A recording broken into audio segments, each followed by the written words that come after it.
හරි දැන් අපි කලින් කතා කරේ රිසෝසස් ෂෙයාර් කරද්දී මේ සෙමෆෝස් කියන ෆන්ක්ෂන් එකෙන් මොනවා හරි රිසෝස් එකක් ලොක් කරන්න පුළුවන් ඊට පස්සේ ඒක රිලීස් කරන්න පුළුවන්. එතකොට අය එහෙම ලොක් කරද්දී වෙන වේරියබල් එකකට සෙට් කරන්න පුළුවන්. එතකොට වෙන ප්‍රොසෙස් එකකට ඒ රිසෝස් එක යූස් කරන්න ඕන නම් ඒකට චෙක් කරන්න පුළුවන් ඒ රිසෝස් එක රිසර්ව් කරලා තියෙන්නේ නැද්ද කියලා. එතකොට දැන් එතන එන තව පොඩි ගැටලුවක් තියෙනවා. දැන් ඒ රිසෝස් එක රිසර්ව්ඩ් කියලා සෙට් කරන වැලියු එකත් ප්‍රොසෙසර්ස් ගොඩකට නම් වෙන්නේ. එතනත් අර අපි කලින් කිව්වා වගේ ඉෂුව එකක් එන්න පුළුවන්. ඒ කියන්නේ දැන් ඒ සෙට් කරන ඒ රිසෝස් එක ගත්තා කියලා සෙට් කරද්දී දැන් P1 එක මොන හරි හිතන්න රෙජිස්ටර් 5 එක 1 කියන්නේ මොන හරි රිසෝස් එකක් රිසර්ව්. එතකොට ඒක හිම 1 වලට ඒක ඉස්සලා රීඩ් කරනවා බලන්න 0 ඒ කියන්නේ P1 එකෙන් එක රීඩ් කරනවා. එතකොට ඒක 0 එතකොට ඒක හිතනවා ඒක ෆ්‍රී කියලා. ඊට පස්සේ ඒක රිසර්ව් කරා කියලා 1 එක සෙට් කරන්න කලින් P2 එක රීඩ් කරලා හිතන්න පුළුවන් ඒක ෆ්‍රී කියලා. එතකොට එහෙම දෙයක් වෙන එක වළක්වන්න තියෙනවා ඇටොමික් රීඩ් රේට් ඔපරේෂන් එක කියලා. එතකොට ඒකේ කරන්නේ ඒ වැලියු රෙජිස්ටර් කරන මොන හරි එකක් රීඩ් කරලා අලුත් වැලියුවකට සෙට් කරන ඔක්කොම එක ඔපරේෂන් එකකට වෙන්නේ. ඒක අර ඔපරේෂන්ස් දෙක තුනකට හෙඩ වෙන්නේ. එතකොට අර වගේ දෙයක් වෙන තියෙන chance එක අඩුයි. එහෙම නැත්නම් ආයෙ පුළුවන් ටෙස්ට් ඇන්ඩ් සෙට් කියලා concept එකකුත් තියෙනවා. එතකොට කරන්නේ මේ හිතන්න process 1 එක මේ R0 කියන එක රීඩ් කරනවා. ඒක රීඩ් කරලා ඒක 0 කියන්නේ ඒක 0 කියන්නේ මේක. අපි මොන හරි එකක් රිසර්ව් කරනවා නම් ඒක 1 කරන්නේ. එතකොට ඒක රීඩ් කරද්දී ඒක 0 ඊට පස්සේ රයිට් කරද්දී ඒක 1 වලට ඒකේ රයිට් කරන්න කලින් ඒකේ තියෙන වැලියු එක වෙන රෙජිස්ටර් එකකට දාලා ඒක ඊට පස්සේ දැන් හිතන්න මේක රයිට් කරනවා 1 වලට කියලා. 1 රන් කරන්න මේ රයිට් කරන කලින් මේකේ R0 වල දැන් තියෙන වැලියු එක වෙන රෙජිස්ටර් එකකට දාගන්නවා R1 වලට. ඊට පස්සේ මේක 1 කියලා රයිට් කරනවා. ඊට පස්සේ අර පරණ වැලියු එක දැන් වැලියු එක දෙකම කම්පෙයාර් කරලා බලනවා. දෙකම එකයි නා. ඒ කියන්නේ ඒක රයිට් කරද්දී 1 තිබිලා තියෙන. එතකොට ඒක දන්නවා මේ ඒ කියන්නේ මේක රිසර්ව්ඩ් වෙලා තියෙනවා මේක රයිට් කරන්න කලින්. එහෙම නැත්නම් ඒ දෙක වෙනස් නම් ඒ කියන්නේ 0. ඒ කියන්නේ ඒකට ඔපරේෂන් එක කරන්න පුළුවන්. අන්න එහෙමත් ඒ රිසර්ව්ඩ් කියන එක බලන්න පුළුවන්. ඊට පස්සේ අපි අර කලින් මේකේ මුල කිව්වා කර්නල් එකක් කියන්නේ ඒක තමයි ඔපරේෂන්ස් ෂෙඩියුල් කරන්න කියලා. ඒකට ඒකට කරන්න පුළුවන් ටාස්ක් තුනක් තියෙනවා. ඒ නිකන් කියව ගන්න ඇහුවොත් කියලා. ඊට පස්සේ එනවා ප්‍රයොරිටි ඉන්වර්ෂන් කියන concept එකට. එතකොට දැන් මෙතන වෙන්නේ අපි දැන් shared resources කියන එක පාවිච්චි කරාම අලුත් ප්‍රශ්නයක් එනවා. දැන් අපි හිතන්නකෝ processors තියෙනවා P1 ඒකේ priority එක 1යි. P2 priority එක 2යි. P3 priority එක 3යි. දැන් P3 run වෙවි තියෙනකොට ඒක මොන හරි resource එකක් මේ timeline එක මොන හරි resource එකක් reserve කරනවා. R1 කියන 0 කියන register එක reserve කරා කියන්නේ. එහෙම reserve කරලා ඒක process එක කරගෙන යනකොට මේ T1 කියන time instant එකේ P1 ready වෙනවා. P1 ready වුණාම process එක ඒක number 1 ඒක highest priority එකකින්ද ඒකට පටන් ගන්නවා. එතකොට මේක නවතිලා මේක ready state එකට ගිහිල්ලා මේක execute වෙනවා. දැන් P1 වලට මේ R0 කියන register එක ඕනේ. දැන් ඒකට P1 එක ගන්න බෑ. මොකද P3 එක reserve කරා. හැබැයි දැන් P3 එකට execute වෙන්නේ P1 execute වෙන්නේ. P3 ට ඒ register එක access කරන්න බෑ. එතකොට දැන් P1 අපිට නවත්තලා මොන හරි කරලා දැන් P3 execute කරන්න. දැන් අන්න එතන P එක දැන් මෙතන ගැටලුවක් වෙනවා. දැන් P1 රන් වෙන්නත් බෑ. P3 ස්ටොප් කරලා තියෙනවා. P1 number 1 priority දෙක රන් වෙලා තියෙනවා. එතකොට ඇත්තටම වෙන්නම් P1 නැවතිලා P3 වැඩේ ඉවර කරන්න. එතකොට ඒකට solution එකක් හැටියට තියෙනවා priority inheritance කියලා. එතනදී කරන්නේ මොන හරි process එකක් ඒකේ priority එක අදාළ නැහැ. මොන හරි process එකක් resource එක reserve කරලා තියෙනවා නම් temporarily resource එක reserve කරන් ඉන්න වෙලාවදී ඒ process එකට number 1 priority දෙනවා. highest priority එකක් ආවත් highest priority එකක් task list එකට ආවත් ඒකට දෙන්නේ අරක මේ ඒ resource එක release කරනකම් ඒකට තමයි highest priority දෙන්නේ. ඒක resource එක release කරන් පස්සේ ඒකේ normal මොකද කියන්නේ ඒකේ normal priority එක එකට දෙනවා. දැන් තියෙනවා අනිත් main scheduling policy එක. ඒක තමයි earliest deadline first කියන්නේ. ඒකේ මේක dynamic scheduling policy එකක්. ඒ කියන්නේ මේකේ processors වලට දෙන priority එක run time එකත් ඇතුළතදී වෙනස් වෙන්න පුළුවන්. දැන් RMS වලදී අපි run වෙන්න කලින් priority පිළිවෙල හදන්නේ. ඒකයි run time එකදී වෙනස් වෙන්නේ. දැන් එතන EDF වල deadline එක දෙන්නේ මේ priority එක දෙන්නේ ඉස්සෙල්ලම deadline එක තියෙන එක නා තමයි ඉස්සෙල්ලම run කරන එක තමයි earliest deadline කියන්නේ.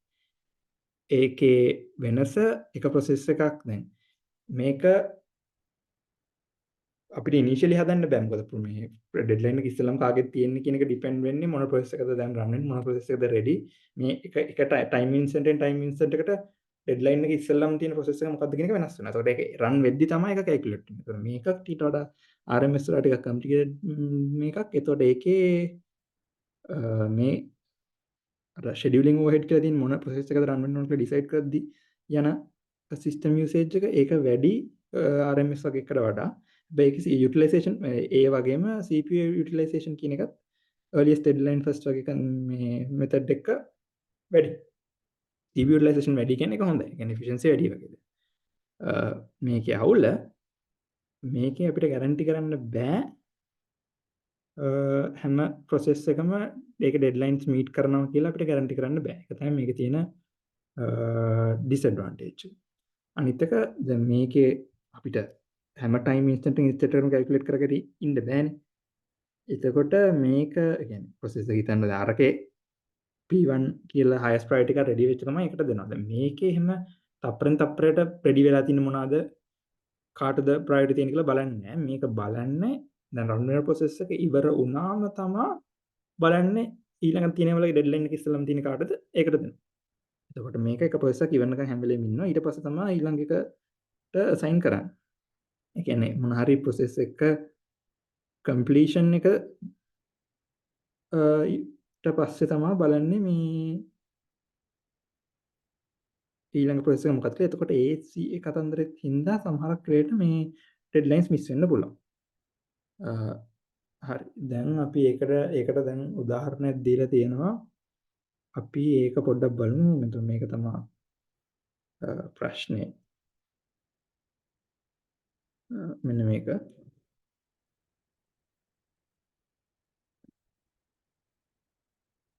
එතකොට processes තුනක් දීලා තියෙනවා. P1 P2 P3 කියලා execution times දීලා තියෙනවා. periods දීලා තියෙනවා. දැන් මේ බලත් අපි assume කරනවා මේ වල data dependencies මුකුත් නැහැ. ඒකින්ද initially t සමානයි 0 වලදී processes තුනම ready කියලා අපි assume කරනවා. ඒ අවස්ථාවේදී දැන් deadline එක අපි assume කරනවා end of period කියන මොකද වෙනම deadline එක දීලා නැහැ. මේකේ ප්‍රශ්නට සංකට වෙනම deadline එක දෙන්න පුළුවන්. සාමාන්‍ය RMS වල නම් එහෙම දෙන්නේ නැහැ. මොකද ඒකේ assumption එකක් තමයි deadline එක. කියන්නේ ඒ policy එකේම assumption එකක් තමයි deadline එක end of period කියන එක. උනට මේ වගේ එක දෙන්න පුළුවන්. එතකොට මේ ප්‍රශ්නේ පොඩ්ඩක් බලමු. මේක P1 P2 P3 කියලා process තුනක් තියෙනවා. එතකොට අපි ඉස්සෙල්ලාම බැලුවොත් P1 වල තමයි අඩුම period එක තියෙන්නේ. එතකොට ඉස්සෙල්ලාම කියන්නේ period එක අගනේ deadline එක තියෙන්නේ. එතකොට ඉස්සෙල්ලාම deadline එක තියෙන්නේ P1 වල. එතකොට ඉස්සෙල්ලාම run වෙන්නේ t සමානයි 0 වලදී run වෙන්නේ P1. t සමානයි 0 වලදී මේක run වෙන්නේ P1. මේක execute කරන තත්පරයක්. එතකොට t සමානයි 1යි. t සමානයි 1ේදී මේ process එක ඉවරයි. එතකොට recalculate කරනවා. දැන් මේ අර අපි අර කිව්වේ recalculate කරද්දී earliest deadline ready task ටික තමයි බලන්නේ. ඒතර මේ අවස්ථාවේදී අපි මේක හරියට ගන්න protocol ලියාගෙන තියන්න ඕනේ. දැන් t සමානයි 1ේදී ready task තියෙන්නේ P2යි P3 විතරයි. P1 ready නෑ. P1 ready වෙන්නේ t සමානයි 3ේදී. P1 ආයේ එන්නේ t සමානයි 3ේදී. එතකොට t සමානයි 1ේදී P2යි P3 තියෙනවා. ඒ දෙකෙන් P2 ඉවර වෙන්න දැන් T සමාන බිඳුව දෙන්න බලන්න. එතකොට T2 ඉවර වෙන්න ඕනේ. T2 වල ඩෙඩ්ලයින් තියෙන්නේ T සමානයි 4 දී P3 වල ඩෙඩ්ලයින් තියෙන්නේ T සමානයි 5 දී. එතකොට ඉස්සෙල්ලා ඩෙඩ්ලයින් එක තියෙන්නේ මොකද බිඳුවෙන් පටන් ගත්තේ. ඉස්සෙල්ලාම ඩෙඩ්ලයින් එක තියෙන්නේ P2ට. එතකොට P2 පටන් ගන්න මෙතනින් තප්පරයක් රන් වෙනවා. ඊට T සමානයි 2 දී ඒකත් ඉවරයි. ඊට පස්සේ එතකොට T සමානයි මේ T සමානයි 1 දී T සමානයි බිඳුවේදී P1 1 P2 P3 තුනම රෙඩි P3 P3 2 P3 තුනම රෙඩි මේ T සමානයි 1 දී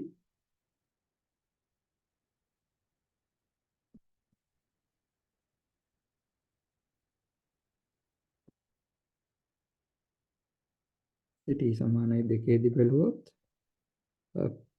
P3 විතරයි රෙඩි P3 ගේ ඩෙඩ්ලයින් එක තියෙන්නේ 5 දී කොහොමද T3 විතරයි රෙඩි ඒකෙන් දෙක රන් කරනවා ඒක එක්සිකියුෂන් ටයිම් එක 2යි ඒක රන් වෙලා ඉවරනකම් වෙන මොකුත් චෙක් කරන්නේ නැහැ ඒක T සමානයි 4 වෙනවා දැන් T සමානයි 3 දී P1 රෙඩි ඊළඟට මේක ප්‍රයොරිටි එහෙම නෙවෙයි බලන්නේ මේක චෙක් කරන්න ඊට පස්සේ T සමානයි 4 දී T සමානයි 4 වෙනකම් වෙන මුකුත් රන් වෙන්නේ නැහැ T සමානයි 4 දී බලමු එතකොට රෙඩි P1 උයි P2 උයි දෙකම රෙඩි දැන් P1 වල ඊළඟ ඩෙඩ්ලයින් එක තියෙන්නේ 3 දී පළවෙනි ඩෙඩ්ලයින් එක ඊළඟ ඩෙඩ්ලයින් එක තියෙන්නේ T සමානයි 6 දී දැන් මේක පළවෙනි ඩෙඩ්ලයින් එක 4 දී ඊළඟ ඩෙඩ්ලයින් එක තියෙන්නේ T සමානයි 8 දී ඒකට ඉස්සෙල්ලාම එන්නේ P1 එතන එතකොට T සමානයි 4 දී P1 එක්සිකියුට් වෙන්න පටන් ගන්නවා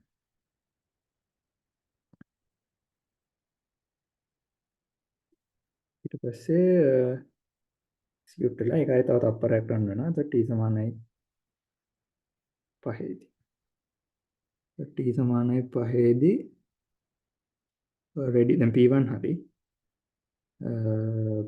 P2 උයි P3 දෙකම රෙඩි P2 වල ඩෙඩ්ලයින් එක තාම තියෙන T සමානයි 6 P3 වල ඩෙඩ්ලයින් එක තියෙන්නේ T සමානයි සෙකන්ඩ් ඩෙඩ්ලයින් එතන C සමානයි 10යි අරක තාම රෙඩි නෑ දැන් අරක ආයි අරකෙන්නේ P1 ආයෙ එන්නේ T සමානයි 6 P2 වල ඩෙඩ්ලයින් එක T සමානයි 6 නෙවෙයි T සමානයි 8 එතකොට P2 ට ආයෙ මේක දෙනවා P2 තව තප්පරයක් රන් වෙනවා එතකොට අපි T සමානයි 6ට T සමානයි 6 දී ආය P1 ready P3 තාම ready P3 වල ඩෙඩ්ලයින් එක T සමානයි 10 P1 වල ඩෙඩ්ලයින් එක T සමානයි 9 එතකොට මේකට පස්සේ දැන් P1 ready වුණාම P1 ගේ ඩෙඩ්ලයින් එක 6 9 කින්ද ඒක ඩෙඩ්ලයින් එක කලින් තියෙන්නේ එතකොට ඒක රන් වෙනවා කරන් වෙලා T සමානයි 7ට ඊට පස්සේ T සමානයි 7 දී ආය තියෙන්නේ P3 විතරයි P3 වල ඩෙඩ්ලයින් එක එන්නේ T සමානයි 10 ඒක විතරයි තියෙන්නේ. ඒකට ඒකයි රන් වෙනවා. ඒක තප්පර දෙකක් රන් වෙනවා.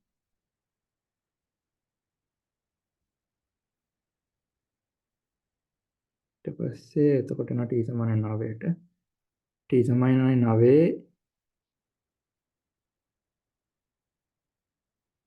T පොඩ්ඩක් උඩින් 8 දී 4 කරනවා 8 T2 P2 හැටියට. ඒතකොට P සම P1 විතරයි එන්නේ. T සමානයි 8 දී P1 වෙනවා. P1 වල ඩෙඩ්ලයින් එක T සමානයි 12 දී.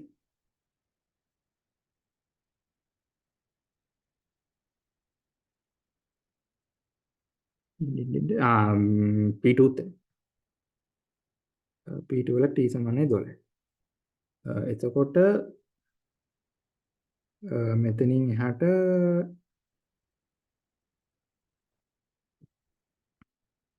P1 P2 දෙකම තියෙන එකම ඩෙඩ්ලයින් එක.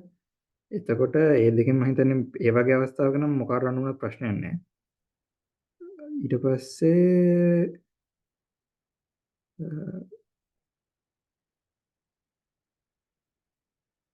කරන් වෙනවා මේ දෙකේම ඩෙඩ්ලයින් 12 තියෙන්නේ. ඊට පස්සේ ওই දෙකෙන් මොකක් හරි ඊට පස්සේ රන් කරන්න පුළුවන්. ඊට පස්සේ එහෙම මේක කොහොම යනවා හයිපර් පීරියඩ් එකක් ඉවරනවා. එතකොට දැන් මේකේ හයිපර් පීරියඩ් එක බලන්නේ තර විදිහටම තමයි. එතකොට පීරියඩ්ස් තුන 3යි 4යි 5යි. එතකොට මේකේ හයිපර් පීරියඩ් එක 60යි. මේක 60ක වෙනකන් දැන් මේක එන්නේ මේ පැටර්න් එකයි මෙතන ඔක්කොම එකම තැනට ඇවිල්ලා ආයි පටන් ගන්නේ t = 60. එහෙම තමයි EDF එක රන් කරන්නේ.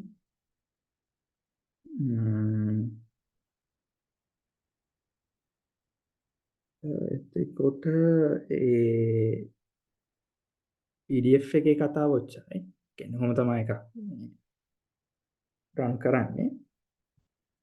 ඊට පස්සේ ආය එනවා RMS EDF කියන දෙකේ මොකක්ද හොඳ කියලා. එතකොට මම තව නිකන් වෙන නෝට් එකකින් ගත්ත උදාහරණයක් කියන්නේ දෙකේ කම්පැරිසන් එකක් දාලා තියෙනවා. එතකොට ඒකේ EDF එකේ තියෙන මේ ඇඩිෂනල් මේවා තියෙන්නේ මේ සර්ගේ නැති නෝට්ස් ටික තියෙන එකේ ලින්ක් එක මම මේ නෝට් එකේ දැම්මා. මට කියන්න තුන කලින් වීඩියෝස් වල මේ ඒක තියෙනවා මේකෙම මුලද කොහෙද?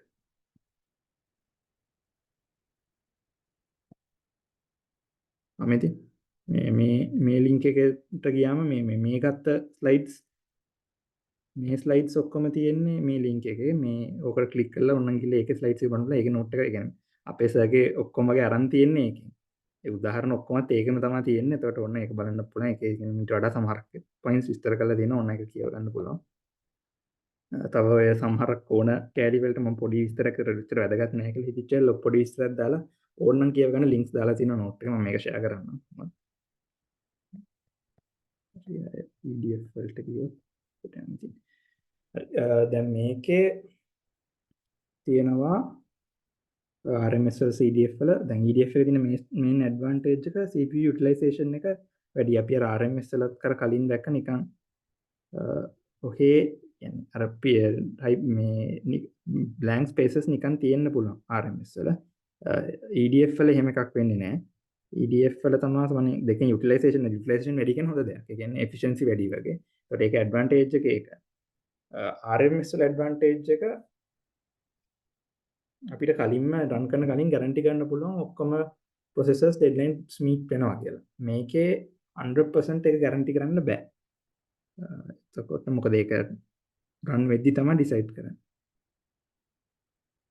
එතකොට ආයතව තියෙනවා මෙතන කියන්නේ processor unschedulable කියන්නේ deadlines ඔක්කොම meet වෙන්න schedule කරන්න පුළුවන් කියන එක. unschedulable කියන්නේ එහෙම බෑ කියලා. අර අපි කලින් ගානකුත් හදලා බැලුවේ CPU time වලට වඩා අනිත් එක ලොකු වෙනම් කරන්න බෑ කියලා. අන්න එහෙම වුණාම අපිට නිකන් ගන්න පුළුවන් steps වගේ නිකන් මේක තිය කියලා දෙන එක මම කියවන්න. ඕනි theory ප්‍රශ්නයක් වගේ අහන්න පුළුවන්. ඊළඟට එනවා අර best case response time උයි worst case response time උයි කියලා කලින් කිව්වේ. අන්න එහෙම ඒ වගේ එකක් ප්‍රැක්ටිකලි කොහොමද හොයන්නේ කියන එකට තමයි ඊළඟට එන්න යන්නේ. මේ පාස් වේව් ගන්න මේක මම හිතන්නේ 17 ලකේක මම නෝට් එක දාද්දි මොන පේපර් එකද කියලා දාන්න මට මතක විදියට මේක 17 එක. එතකොට දැන් මේක තමයි තියෙන ප්‍රශ්නේ. මේ ප්‍රශ්නේ කියලා තියෙනවා මේක ෂෙඩියුල් ඉස්සෙල්ලා කියලා තියෙනවා මේක ඩෙඩ්ලයින් මිස් වෙන්නේ නැතිව ෂෙඩියුල් කරන්න පුළුවන්ද කියලා බලන්න කියලා. ඒකට කරන්නේ අර කලින් කියපු මේ CPU time වලට වඩා අනිත් එක වැඩි දඩුවේද කියලා බලන්න අපි උදාහරණ දෙක කරේ. අන්න ඒක මම දැන් කරන්න යන්නේ එකක එක්ස්ප්ලেইন කරන්නේ ඒක නිකන් කරලා බලන්න මට මතක විදිහට මේක ෂෙඩියුලබල් තමයි. එතකොට ඒක අපි පාර්ට් මොකක්ද 2.3 වල පාර්ට් 3 වල පාර්ට් A කරා කියලා කියමු. ඊට පස්සේ B එකේ තමයි අහලා තියෙන්නේ for all tasks calculate the worst case response time and best case response time. දැන් මේක මේක කියලා තියෙනවා මේ rate monitoring scheduling පාවිච්චි කරන්න කියලා. ඒතකොට rate monitoring schedule කියන්නේ EDF කිව්වොත් මේ schedulable ද කියලා බලන්න වෙන විදියක් තියෙනවා. මේ equation එක ඒක මම ඊළඟට කියන්නම්. ඒක පොඩ්ඩක් කියන්නේ එහෙම එකක් අපිට කියලා දුන්නේ නැහැ. ඒක ඉන්ටර්නෙට් එකෙන් හොයලා ගත්තා. ඒක හින්දා 100% ෂුවර් නෑ. මම දාට තේරෙන විදිහට එහෙම තමයි කරන්නේ ඒක. මේක නම් කෙලින්ම සර්ගේ ඉක්වේෂන් එකම දාන්න පුළුවන් ෂෙඩියුලබල්ද නැද්ද බලන්න අරකට අවුන් තමයි දාන්න තියෙන්නේ. ඒතර පාර්ට් එක කරන්න මම මේක ෂෙයා කරද්දී උත්තරේ මොනනම් කරලා දාන්නවා. එතකොට පාර්ට් B වල අහනවා එක එක ටාස්ක් එකට first case response time උයි best case response time උයි හොයන්න කියලා. එතකොට පාර්ට් එක ඉඳ දීලා පාර්ට් B මෙතන කරමු. එතකොට අපි බලමු දැන් මේක RMS නේ. එතකොට ප්‍රයොරිටි බලමු මේක 1 මේක 2 මේක 3. එතකොට ටාස්ක් 1 ගත්තොත් highest priority එකනේ. එතකොට ඒකේ best case response time එක අනිවාර්යෙන් 2යි. worst case response time එකත් අනිවාර්යෙන් 2යි. execution time එක 2යි. එතකොට ඒ කියන්නේ කොයි වෙලේ හරි T1 આવොත් T1 ට run කරන්න දෙනවා. මෙතන මේ RMS වල අපි ඔය data dependency shared දේවල් මොකුත් අපි ගණන් ගන්න නැති ඉඳ best case worst case දෙකම සමානයි. දෙකම 2යි. එතකොට T1 ඉවරයි. ඒක එතනින් එහාට ප්‍රශ්නයක් වෙනවා. දැන් අපි T2 බලමු. T2 වලත් best case එක බැලුවම දැන් හිතන්න ඒක අපි ඉස්සෙල්ලා worst case බලමු. දැන් අපි අර කලින් කරන critical instant කියලා critical instant කියන්නේ ඉතින් ඔක්කොම ඊට වඩා මොන හරි ටාස්ක් එක ක්‍රිටිකල් ඉන්ස්ටන්ට් එක තමයි worst case response time කියන worst case response time එක එන්නේ ක්‍රිටිකල් ඉන්ස්ටන්ට් එක කියන්නේ ඒකට වඩා higher priority tasks ඔක්කොම එකම වෙලාවේ පටන් ගන්නවා නම් අන්න එතන තමයි worst case response time නේ. ඒකට අපි මේ P2 වලට ඉස්සෙල්ලා worst case response time බලන්න. best case ඒකෙත් මම හිතන්නේ 3ම තමයි. best case නිකන් තියලා තියමු. best case ඉන්නේ 3.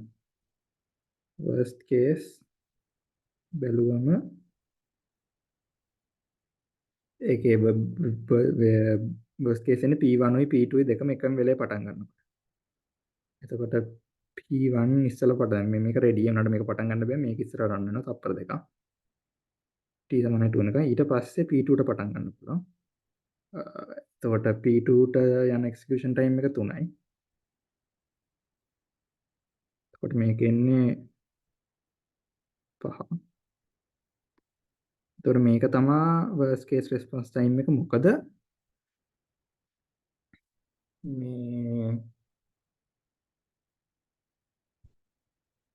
මේකේ worst case response time එක 5 වෙන්නේ දැන් මේක පටන් ගත්තේ 2ේදී. එතකොට මේක ඉවර වෙන්න ඕනේ. يعني දැන් ආය මේ තප්පර 5ක් ඇතුළත T1 පටන් අරගෙන T1 ගේ පීරියඩ් එක ඉවරලා ආයි T1 එන්නේ. එහෙම වෙන්න විදියක් නැහැ. ඒක හින්දා මේකට මේ T1 රන් වුණායින් P1 රන් වුණායින් T1 process නේ task. T1 රන් වුණායින් පස්සේ ආයි T2 පටන් ගත්තම ඒකට එක දිගට රන් වෙන්න පුළුවන්. ඒකට interrupt එකක් එන්නේ නැහැ. මොකද T1 ආය එන්නේ 7 වෙනි තප්පරේ තමයි ආයි T1 ready වෙන්නේ. එතකොට ඊට කලින් මේකට ඉවර කරන්න පුළුවන්. එතකොට මේකේ worst case time එක 5යි. best case time එක බැලුවොත් අපි හිතමු ඒක බලන්නේ T1 ඉවර වුණා විතරයි. එතකොට ඊට වඩා highest priority එක ඉවර වුණා විතරයි වගේ state එක තමයි දැන් මේ T1 ඉවරලා ඉවරයි. T සමානයි 0 කියමුකෝ මේක ඉවර වෙලා ඉවරයි. ඒතර මේක ආයේ පටන් ගන්නේ කියන්නේ දෙකක් ගිහිල්ලා යනවා කියන්නේ මේ පීරියඩ් එක. ඒතර තව 5කින් තමයි මේක ආයේ පටන් ගන්න. T සමානයි 5යි. එතකොට ඒකට එකකින් ඉන්ටරප්ට් එකක් එන්නේ මේක 3න් ඉවරයි. වර්ග පටන් ගන්න 5දී. එතකොට best case time එක 3යි. හරිද? ඊට පස්සේ අපි බලමු T3 වල. මේ worst case time එක කීයද? ඒකෙත් අපි ඉස්සෙල්ලා worst case බලමු. worst case ඉස්සෙල්ලා ගන්න මේ best case වලට කලින් මේකෙත් worst case. එතකොට T සමානයි 0 මේක. මේක තව ගන්න පොඩ්ඩක් විතර ලේසි විදියක් තියෙනවා. ඒක එහෙම ඔෆිෂියලි කියලා නැහැ. උනට මම කියන්නේ ඒක කැල්කියුලේෂන් එකකින් ගන්න පුළුවන්. මම මේක වෙන්නේ කොහොමද කියන එක එක්ස්ප්ලেইন කරලා ඒක කියන්න. ඊට පස්සේ t සමානයි 0 වලදී තියෙනවා t1 t2 t3. හරිද? ඒතර දැන් worst case එකේ මේ තුනම ready කියලා ගන්න. එතකොට මේක ඉස්සෙල්ලා තප්පර දෙකක් රන් වෙනවා. එතකොට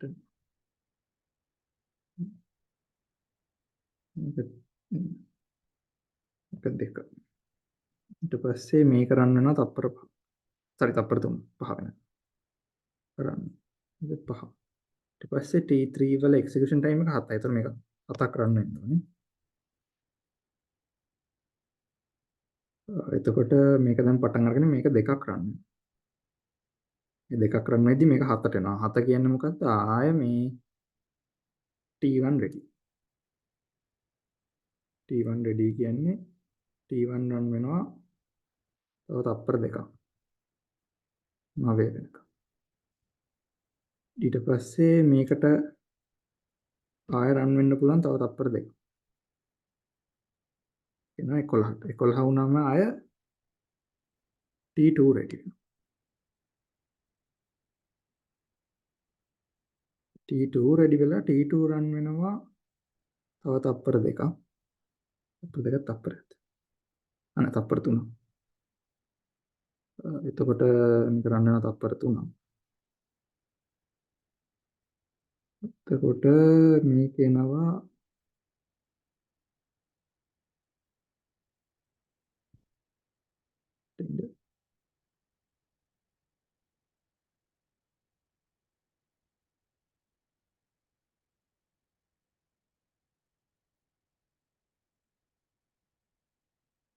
මේක එනවා තප්පර 3ක්. එතකොට මේක රන් වෙනවා 14 වෙනකම්. ඊට පස්සේ 14 වෙනකම් රන් වුණා මොන්න එපාර T1 එකේ පීරියඩ් එක 7යි. T1 ආයෙ රෙඩි වෙනවා. ඒක තව තප්පර දෙකක් කරනවා. එතකොට ඒක යනවා 16ට. 16ට ගියයින් පස්සේ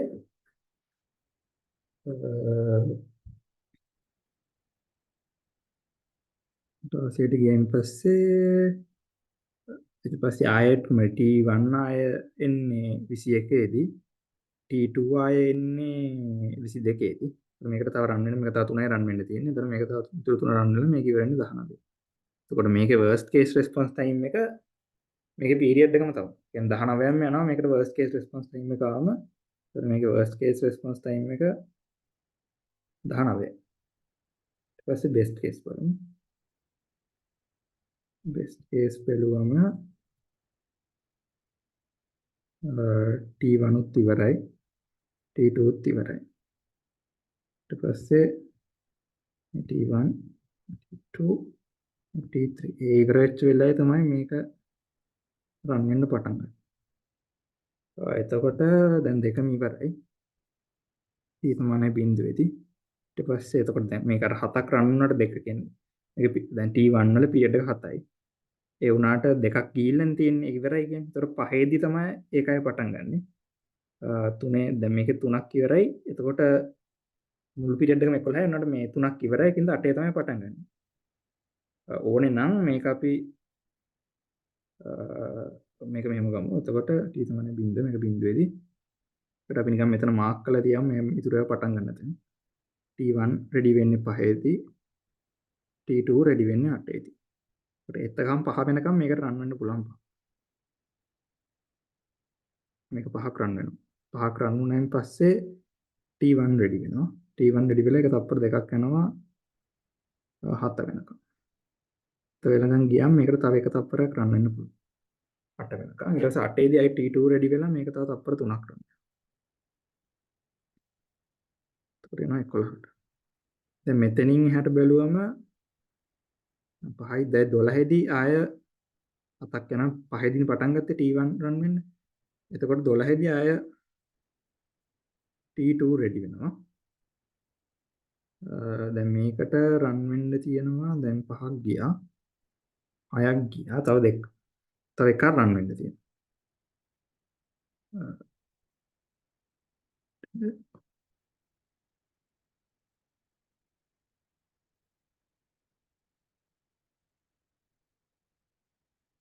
එක්සිකියුෂන් ටයිම් එක 7යි.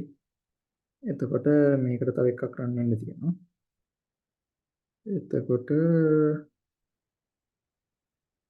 එතකොට මේක ඉවර වෙනවා 12යි. මෙතනදී ආයෙ එන්නේ මේක T T1 ආයෙ එන්නේ T1 ආයෙ එන්නේ 12දී. ඒ 12ට කලින් මේකට තව එකක් රන් කරලා ඉවර ගන්න පුළුවන්. එතකොට මේකේ බෙස්ට් කේස් ටයිම් එක 12යි. එතකොට එහෙම තමයි මේකේ බෙස්ට් කේස් එක බලන්නේ. එතකොට බෙස්ට් කේස් එක 12යි. ඒක තමයි මේකේ මේන් පාර්ට් එක.